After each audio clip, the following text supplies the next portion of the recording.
I think in my work I'm very concerned with cyclical violence.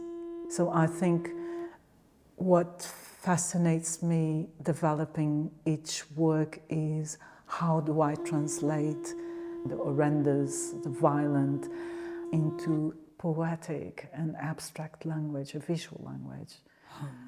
Language of form and a semantic language. There's all these different elements, sound, poetry, installation, sculpture. So there's all these different layers that translate the facts of everyday life. 18 Verses is based on a poem that I wrote. I always usually start with writing, and this writing becomes then performative. And this poem then was translated by different people into different languages. Languages that we know and we are familiar with, and other languages that after all these years of the colonization, we still don't know which languages are those, and we cannot identify them. This is how power functions. 18 Verses then, on the contrary to the boat, is installed in a very chaotic, almost catastrophical way. The pieces are dispersed as bodies, as boats, as tombs, as a shipwreck, as if something just right now happened, and embraced in fabric, a metaphor to these black waters and water surveillance, but also as a female entity that embraces all these tragedies somehow. Very important was the music, to create a sound landscape for this piece. So I worked with two groups of musicians, and we really tried to create sounds only with a human voice and with instruments that allows us to hear the wind and the waves, and that transform themselves into human voices. It was important to take some of these verses of the poem and to make these verses visible. And I really see that the neon is able to create this choreography in the writing.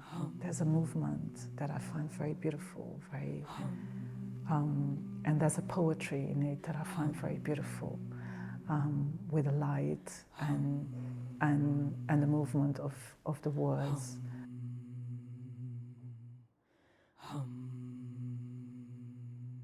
The Table of Goods comes as an installation, but actually also as a performance. I think it's really a work of labor, and it brings this soil into the center of the gallery, and how this soil represents not only the plantations, but also this repetition again, that of possessing land, of honing countries, of owning people, destroying everything to produce three ingredients that we do not need: sugar, cacao, and coffee. It's three ingredients that we actually don't need at all, but were the base of the slave trade for hundreds of years, with the death of millions of people, to create the wealth of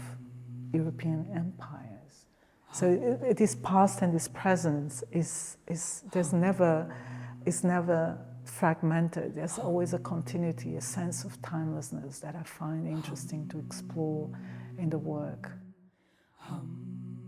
How do I want people to engage? I don't really know, but I think it's the most beautiful thing that can happen to an artist, is when people enter an installation and questions appear in their minds that were never there before. And when they leave the installation, they ask, how come I never thought of that? I know it, but I never thought of that. And I think this is how you transform society. Not with morality, not to give the answers, but to create works that magically create questions that were never there, I think. And when that happened, I'm happy.